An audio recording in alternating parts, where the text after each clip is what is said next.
पंचन हो गया। अब उसके बाद है अष्टन शब्द।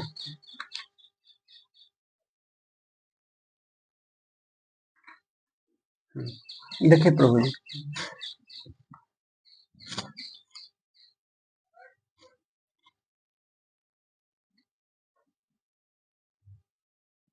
अष्टन, अब ये भी अष्टन मतलब ये 8, तो इसका ये होगा बहुवचन में, तो अस, जस सस का अस कर दीजिए। ठीक है, तो यहाँ पर एक सूत्र अष्टन आविभक्तो कह रहे हैं कि अष्टन को आत्व होगा हलादि विभक्ति पर रहते विकल्प से, तो मैंने अष्टा करना है तो हलादि विभक्ति, लेकिन हलादि विभक्ति तो है नहीं, अस है। तब अगला सूत्र है अष्टाभ्य और कह रहे हैं कृताकारादष्टनो जस ससोह ससोर ससोर ससो ससोह औस, मतलब कि आकार आदेश किया हुआ अष्टन शब्द को क्या होगा, जस और सस परे रहते औस होगा।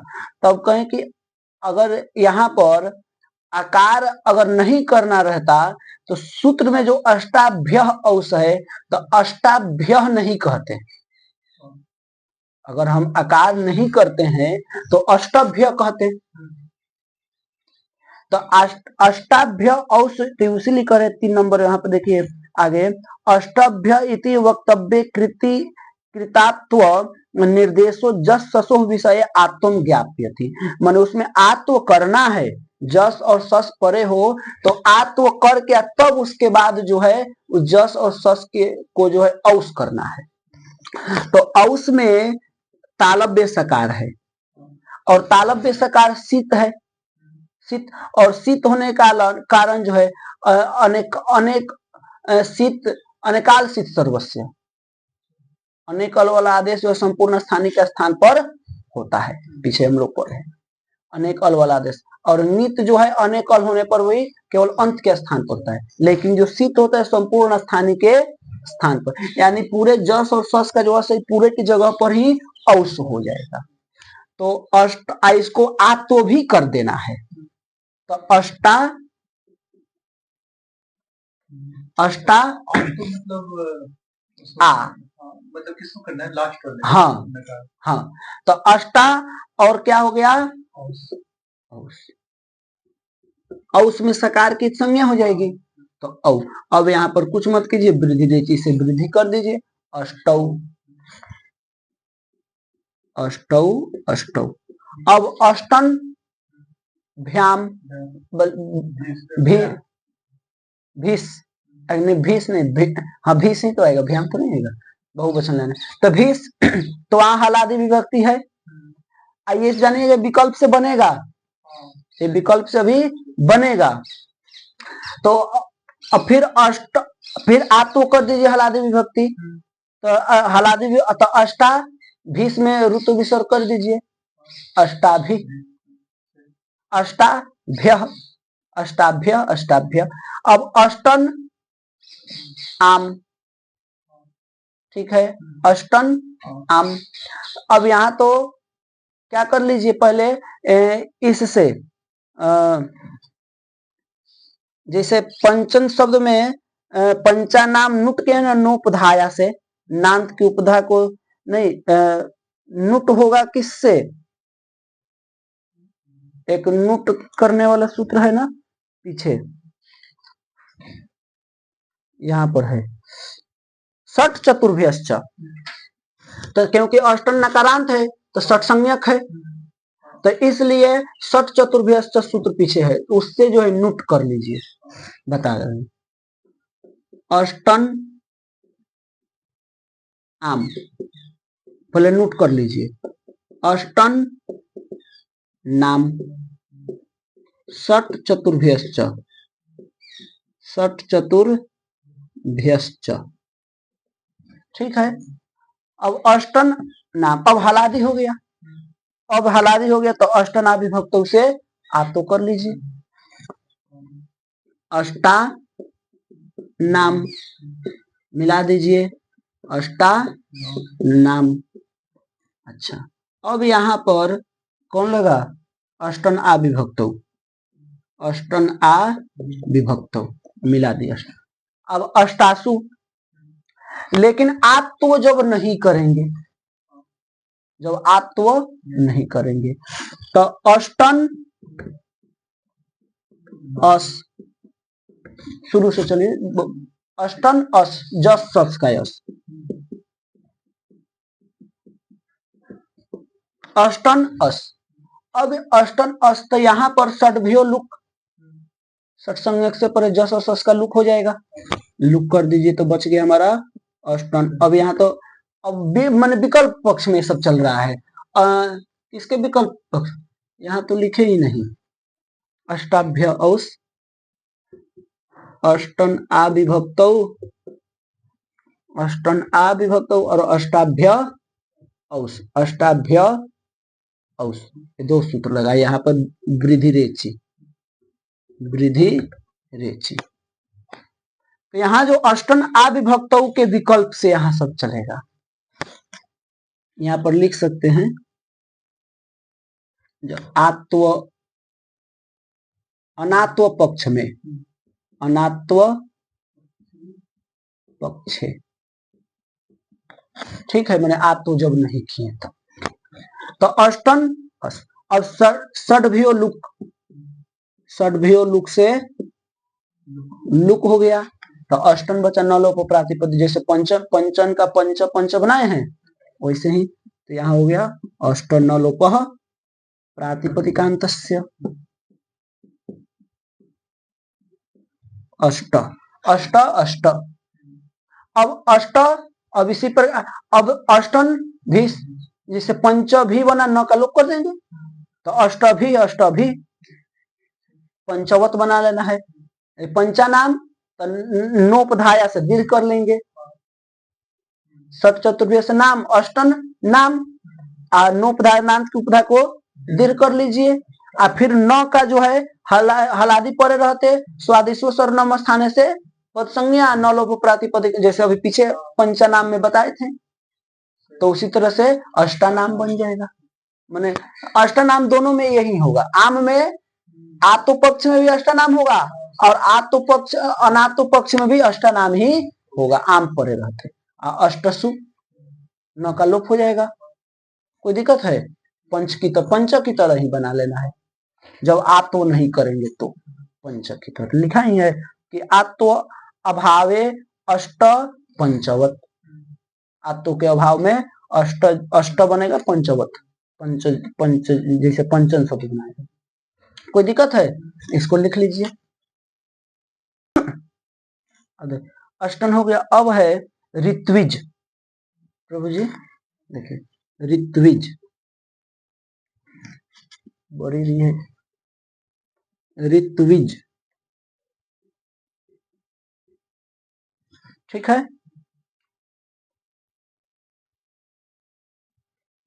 ऋत्विज अब इससे कह रहे हैं कि अष्टन आदि जो है उस सब की प्रातिपदिक संज्ञा हो गई है, ठीक है। अब इससे जो है ये तो ऋत्विज है, तो इससे कह रहे हैं कि क्वीन प्रत्यय कर लो, इससे क्या कर लो? एभ्य क्वीन, क्वीन प्रत्यय पहले किए,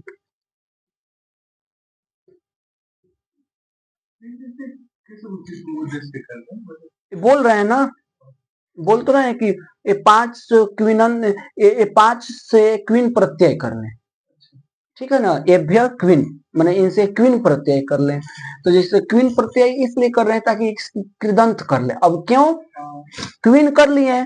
तो क्वीन जो है, अब यहाँ आगे जो है कृदतिंग करें, अत्र धात्वधिकारे तिंग भिन्न प्रत्यय कृत संज्ञक, कृत संज्ञ स्यात्, माने इस धातु अधिकार में तिंग से भिन्न, ये तिंग का तो है नहीं, माने तिप्त जिसिप्त स्तम पोस्मस ये चाहे तो ताम जथा ये तो है नहीं, तो उससे भिन्न है। और इस धातु के अधिकार में, यानी इसका देखिए कृदतिंग का 3 1 93 है, और ये जो ऋत्विज ऋतु 3 2 49 माने 59 है ना। तो कहने का मतलब यहां से लेकर के और तृतीय अध्याय जहां समाप्त होगा उसके इतने के बीच में जो आएंगे प्रत्यय वो सब कृत संज्ञक प्रत्यय हो जाएंगे। तो इसी के बीच में आ गया कि नहीं आ गया?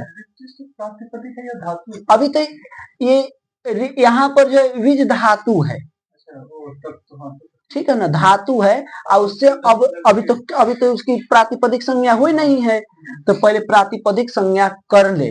तो प्रातिपदिक संज्ञा कैसे करेंगे? तो वही क्विन प्रत्यय आएगा। तो ये करें कि क्विन प्रत्यय कर लो। तो क्विन प्रत्यय कर लिए, ये सूत्र ही कह रहा है, हम अपने से नहीं कर रहे, सूत्र कह रहा है कि इनसे जब हम क्विन प्रत्यय कर लिए, तो क्विन प्रत्यय कर लिए तो ऋत्विज बचेगा। केवल क्या बचेगा? ऋत्विज। सर्वपहारी लोप हो जाएगा। न का हलंत्यम से, क का लसक्व तद्धिते से, ई का उपदेश जनुनासिक इत से, व जो है इस व का वेर प्रिक्तस्य से। करें कि अप्रिक्त वकार का लोप होता है। अप्रिक्त संज्ञा किसकी होती है? एक अल वाले की अप्रिक्त संज्ञा होती है, पीछे पढ़े है ना। तो एक अल वाले की अप्रिक्त संज्ञा होती है। तो अब केवल वह तो बचेगा, केवल हलंत व, ये क्योंकि इकार ककार नकार सबकी संज्ञा हो गई, तो केवल वह बचेगा। उस व की भी जो है इस सूत्र के द्वारा क्या कर ले, हम लोप कर ले, वेर प्रिक्तस्य से। अब तो सबका लोप हो गया, यानी सर्वपहारी लोप हो गया। अब कुछ बता, केवल ऋत्विज बचा। अब जो है अब इसकी यहाँ पर कृदतिंग से इसकी कृत संज्ञा हो जाएगी। अब इसके अब ये कृदंत हो गया। अब कृदंत होने से कृत अधिक समासास्त्र से अब ये प्रातिपदिक संज्ञा कर लेंगे, और प्रातिपदिक होने के बाद जो है सु प्रत्यय लगाएंगे। तो ऋत्विज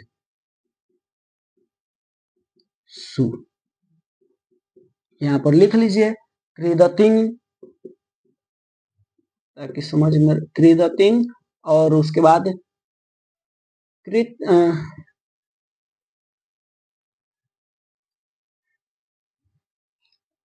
कृतधित समासाश्च, कृतधित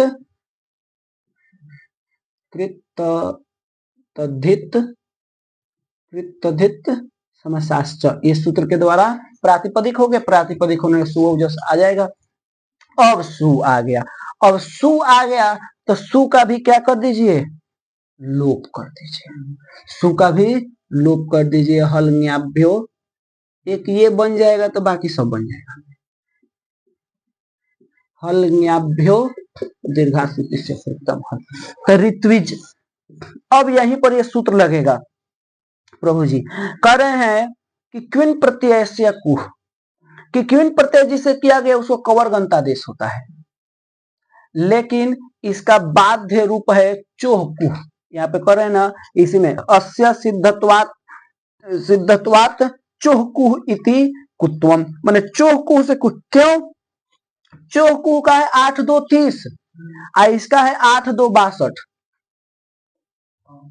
तो पूर्वत्रा सिद्धम पूर्व शास्त्र के प्रति पर शास्त्र असिद्ध होता है। त्रिपादियों में भी, तो त्रिपादी है, 8वां अध्याय का है, त्रिपादी है, ठीक है ना। 1-2-1 पहले पाद का नहीं, दूसरे पाद का है। पहले पाद 8-1 माने 8वें अध्याय के प्रथम पाद तक के जितने सूत्र है वो सब तो हमारे सपादी हो जाएंगे। हाँ, 8वें अध्याय के दूसरे पाद से जितने सूत्र हैं दूसरे तीसरे पाद के, वो सब त्रिपादी। तो त्रिपादियों में भी पूर्व शास्त्र के प्रति पर शास्त्र असिद्ध होगा। तो जो चोकू है वो 8-2-30 है, ये पूर्व शास्त्र हो गया। ये 8-2-62 है, इससे भी कुत्तो हो रहा है, उससे भी कुत्तो हो रहा है। लेकिन समस्या बने भाई किससे करें? वो भी चवर को करता है, ये भी कुत्तो करता है, तो किससे करें? क्योंकि उससे भी कुत्तो हो जाएगा, चवर्ग है। तो वही करे कि भाई यहाँ पे चोकू लगेगा, क्योंकि पूर्वोत्तरा सिद्धम इसको इसकी दृष्टि में असिद्ध हो जाए तो चोकू लग जाएगा। लेकिन आगे एक चीज ध्यान, जिसे आगे बनाएंगे यूं, अब यहाँ पर तो चोकू नहीं लगेगा, यहाँ पर क्वीन प्रत्यय से किया गया है, इसलिए क्वीन प्रत्यय से कुह से इसमें कुत्व करेंगे। अरे यूं तो हो रहे, यून है, ठीक है ना। अच्छा यून की है कि यूं है, आगे आएगा प्रयोग।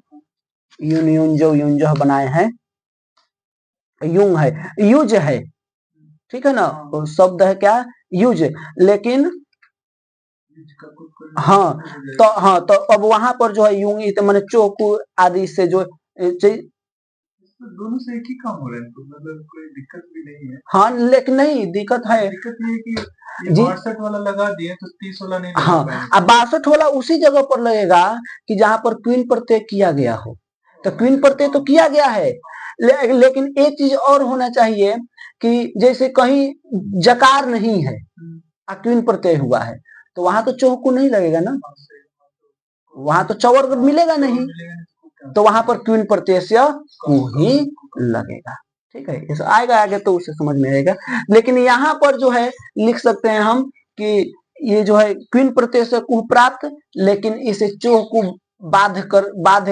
इसे बाध्य करा गया चोह, क्वीन प्रत्यय से प्राप्त लेकिन इसे बाध्य कर आया चोह कुह, चोह को इसको कुत्तो कर दिया, यानी चवर को कवर, तो अगर च छ ज है तो क ख ग हो जाएगा, तो ऋत्विग हो जाएगा, ऋत्विग चोह कुह। अब ग हो गया, अब यहाँ पर वावस आने लग जाएगा, वावस आने अवसान है, तो चर तो वैकल्पिक चर, तो ऋत्विक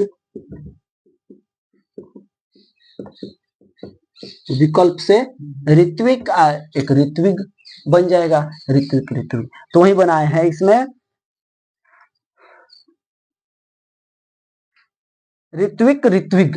अब आगे जो है ऋत्विज औ मिला देंगे, ऋत्विजो ऋत्विज अजस का ऋत्विज अम ऋत्विजम औ ऋत्विजौ, फिर अस ऋत्विज ऋत्विजा ऋत्विज भ्याम, तो यहाँ पे पदांत हो जाएगा, चोकू कहता है पदांत में, झल परे रहते या पदांत में, तो झल पर में मिल जाएगा, भ मिल जाएगा, भ्याम भ्यस इत्यादि में, तो उससे हो जाएगा, कुत्तु करें तो ऋत्विग भ्याम, तो क्या हो जाएगा हमारा ऋत्विग भ्याम, ऋत्विग भी, ऋत्विग भ्य, ऋत्विग भ्य, ऋत्विजाम, आम में ऋत्विजाम ही बनेगा, ठीक है ना।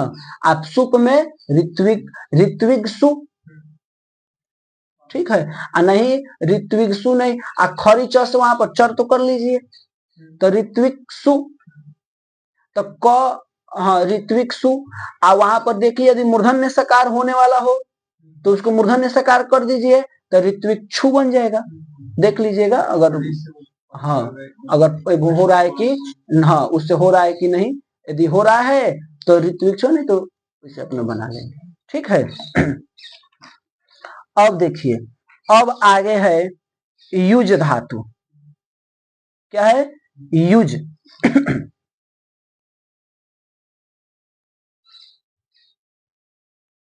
तो इसी में है युज, यहाँ पे बताए ना अर्थ में ऋत्विग दध्रिक में कि ये जो धातुएं हैं मैंने ऋत्विज दध्रिस स्रज दिस और उष्णी, इनसे जो है क्विन प्रत्यय करना है। आप फिर कर रहे हैं तथा सुबंत उपपद होने पर अंचु धातु से उपपद रहित, माने अंचु धातु उपपद में न हो, उससे रहित जो यदि युज है तो उस युज और क्रुंच धातु से भी क्विन प्रत्यय होता है, तो अब युज आया, युज धातु, और इज से क्या कर लिए हम क्विन प्रत्यय, क्विन सर्वापहारी लोप, युज बचेगा। अब यहां पर कह रहे हैं, अब जब युज बच गया तो अब यहाँ पर इसकी सर्वापहारी लोप कर दिए, यहाँ पर लिख लीजिए सर्वापहारी लोप, तो अब सर्वापहारी लोप हो गया, तो इसकी जो है अब कृदंत हो गया, कृत अधिसमासा से प्रातिपदिक संज्ञा सुवजस आ जाएगा, युज सु, अब सु परे है तो अब यहाँ पर ये आ जाएगी युजे र समास से। एक है कि भैया युज धातु युज को नुम का आगम होगा सर्वनाम स्थान पर है तो समास बने, तो यहाँ समास थोड़े हो रहा है। और वही सुयुज है, सुयुज यहाँ समास हो रहा है, तो वहां पर नुम नहीं हो रहा है, सुयुग सुयुज बना रहे हैं। ठीक है, यहाँ माने सुयुंज नहीं बना, इसमें बना रहे हैं युंज, युंग बना रहे हैं। आगे अभी ज का लोप हो जाएगा, संयोगांत लोप हो जाएगा, अब माने युंज हो जाएगा, ज का लोप हो जाएगा, संयोगांत लोप। लेकिन आगे जब आएगा तो वहां पर समास होने का नुम नहीं होगा। ठीक, अभी पहले इसी को देख लीजिए। तो ये युज है, सर्वनाम स्थान पर में है, तो नुम का आगम निदचोन्त्यात के द्वारा अंतिम से पर में, तो यू ज नुम में उकार मकार की एक संज्ञा दिख रहा है इसमें। तो एक काम कीजिए, इसको ऊपर बता दे रहे हैं, पहले इसको लिख लीजिए फिर बता रहे हैं। अब है प्रभु जी यूज, तो वही जो यहाँ नीचे देखिए यूज हो गया, इसे हम क्वीन प्रत्यय कर लिए, ये हो गया आपका ऋत्विक, ऋत्विक सूत्र के द्वारा ही, ऋत्विक अदृश्य, इस सूत्र के द्वारा ही हमारा क्या हो गया क्वीन प्रत्यय। क्वीन का सर्वापहारी लोप कर दीजिए, यूज सर्वापहारी, सर्वापहारी लोप, यूज बचा। अब इसके कृत अधिक समासास्त्र से प्रातिपदिक संज्ञा सु आ जाएगा, यूज सु, कृत तदित समासास्त्र, तदित समासास्त्र सु, सु औजस आ जाएगा ना, सु औजस अमोक्षष्टाभ्याम 20, ऐसे लिख लीजिए, ये सूत्र है। ठीक है, तो सु, अब यहां जब वो हो गया तब यूजेर समासेस सूत्र आ जाएगा, कहे कि भैया युज को जो है नुम का आगम होगा सर्वनाम स्थान पर है, तो सर्वनाम स्थान पर तो नुम आगम, नुम में मिदचोन त्याग के द्वारा अंतिम से पर में, तो यू नुम में उकार मकार की एक संज्ञा युंज सु। ठीक है, अब जब ये हो गया, अब यहाँ पर क्या कर लीजिए, कौन सूत्र लगा, यूजेर, यूजेर समास, मिदचोन त्याग भी लिख लीजिए, मिदचोन त्याग यूज। अब यहाँ पर एक चीज देखिएगा,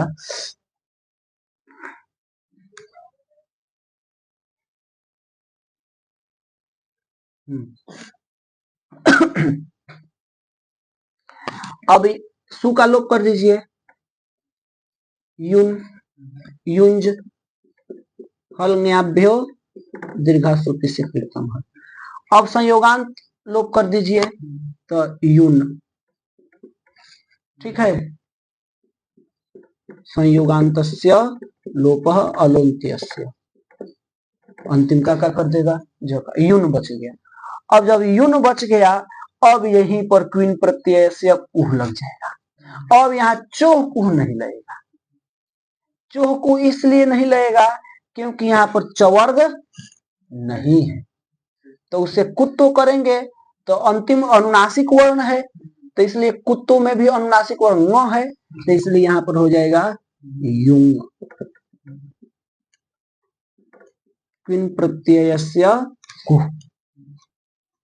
ठीक है, तो अब यहाँ चोह कुह नहीं लगे, क्यों, क्योंकि यहाँ चवर्ग नहीं है। नहीं, अगर वो भी लगाते हैं आप 2 नंबर में, वो तो है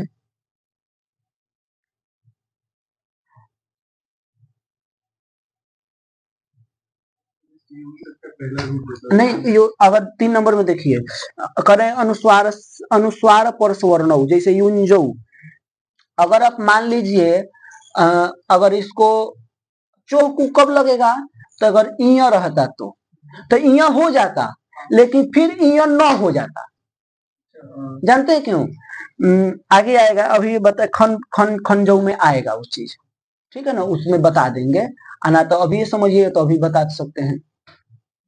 देखिए, अब मान लीजिए हम, अब जैसे ऐसे था युंज, हम कहते हैं अरे भैया यहाँ पर स्तोष्टु कर दो, सकार तो वर्ग, सकार चवर्ग के योग में लेकिन नहीं होगा। वो क्यों नहीं होगा?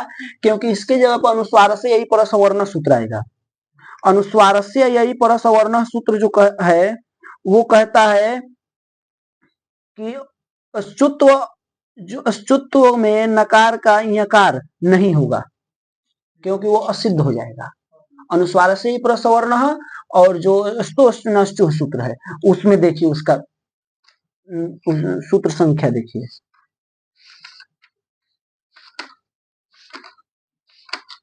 स्तोष्टु का है 8 4 40 और अनुस्वार से यही परसवर्ण का देखिए,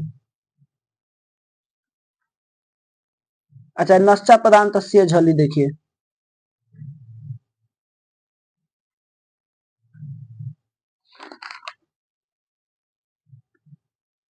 देखिए नश्चा पदांत झली, इसका है 8 3 24 आई, इसका है 8 4 40, तो असिद्ध हो गया कि नहीं हो गया? स्तोष्टु अपदांत नकार है तो अपदांत नकार मकार को अनुस्वार होता, लेकिन यहाँ पर स्तोष्टु भी लग रहा है, तो भैया किसको करोगे? तो स्तोष्टु नहीं करेंगे, माने युंजव जो आगे बन रहा है। तो अब मान लीजिए अगर हम स्तोष्टु यहाँ पर अगर कर भी दे रहे हैं, चलिए स्तोष्टु न किए, अनुस्वार से ही प्रसवर्ण से नश्चा पदांत से झली से इसको अनुस्वार कर दिए, तो ये हो गया ऐसे युंज। फिर अनुस्वार से ये परसवर्ण से इसको परसवर्ण कर दे, माने ज का परसवर्णी अनुसार य मिल जाएगा, तो ये हो जाएगा युंज। जब युंज हो जाएगा तो जब मान लीजिए अगर युंज होगा यहाँ पर हम कर दे युंज, तो फिर जकार का लोप हो जाएगा। तो जब जकार का जैसे ही लोप हो जाए तो जो इया है ये इया ना होकर के फिर न ही हो जाएगा। क्यों? क्योंकि एक है वो न्याय निमित्ता निमित्ता पाए नैमित्तिकस्य पाय, माने ये जो इया हुआ किसके कारण हुआ? ज के कारण हुआ ना। तो जब ज ही नहीं रहा तो फिर इया कहां से रहेगा? ज के कारण इया हुआ था, तो जब ज नहीं रहेगा तो भी नहीं रहेगा, तो फिर वो क्या हो जाएगा? न हो जाएगा। तो इसलिए यहाँ पर न ही रहेगा। ये सब क्रिया हम किए नहीं है, मैंने समझा दिए कि यहाँ पर ये मतलब अगर कोई कहे कि भैया पर ये कहने की कहने, तो अगर कर भी देते हैं तो फिर ज चला जाता, तो फिर हमारा यू नहीं बचता। तो इसलिए यहाँ पर फिर हमारा अगर इया तो रहता नहीं, इया रहता यहाँ पर तब ना हम चौकू लगाते हैं। बात हमारा था इस क्वीन प्रत्यय से, ये चौकू क्यों नहीं लग रहा था? क्योंकि ये इया नहीं होगा, फिर न हो जाएगा। इया तो हो रहा फिर, लेकिन ये जब वो ज चला गया तो ज चले जाने के कारण फिर ये इया भी चलेगा, ये न क्यों ना हो जाएगा। तो इसलिए यहाँ पर चौकू सूत्र नहीं लगेगा, क्वीन प्रत्यय से को ही सूत्र लगेगा। ऐसे कुछ तो कर देंगे तो अनुनासिक है, तो इसका अनुनासिक वर्ण न हो जाए तो युंग बन गया। अब आगे जो आएगा तो युंज हो गया औ, आगे देखिए इतना तो बन जाएगा सर्वनाम स्थान तक युंज औ। अब यहाँ जो न है इस न को अनुस्वार से ही परसवर्ण नश्चा पदांत से झली से अनुस्वार, अनुस्वार से ही परसवर्ण से परसवर्ण, तो युंज हो गया युंज औ। अब इसको मिला देंगे तो युंजऊ, ऐसे रूप बनेगा। यहाँ पर नश्चा पदांत से झली और अनुस्वारस्य यही पर सवर्ण, आइए मिला दिए तो युंजऊ युंज, युंज अस जस का युंज, युंजम युंजऊ। अब सस में नुम नहीं होगा, तो सस में नुम नहीं होगा तो युज रहेगा क्यों? तो युज रख के प्रत्यय मिला दीजिए युज, युज युज सस का यस, युज युजा युजे युज युज युजी युजो युजाम, ठीक है ना? कोई दिक्कत नहीं है। अब हलादी में युज भ्याम, तो युज भ्याम अगर होगा तो वहां पर चौकू लग जाएगा, चौकू लग जाएगा। क्यों? झल पर में है, अच्छा पदांत ठीक है ना। तो झल पर में चाहे पदांत में, तो उसे चोकू से तो ज को ग कर देगा, तो युगभ्याम, युगभी, युगभ्य, युगसु, तो वहां पर ग को क हो जाएगा। अगर मूर्धन्य सकार होगा तो वहां पर देख लीजिएगा कि युक्षु बनाया है कि, अगर मूर्धन्य सकार होगा तो युक्षु बन जाएगा, क और मूर्धन्य सकार मिलकर संयुक्त छकार बन जाएगा, तो युक्षु बन जाएगा, नहीं तो युक्षु बनेगा, युग, ठीक है ना। तो ऐसे रूप चल जाएगा, इसमें कोई दिक्कत है, समझ गए। तो इसको लिखिए।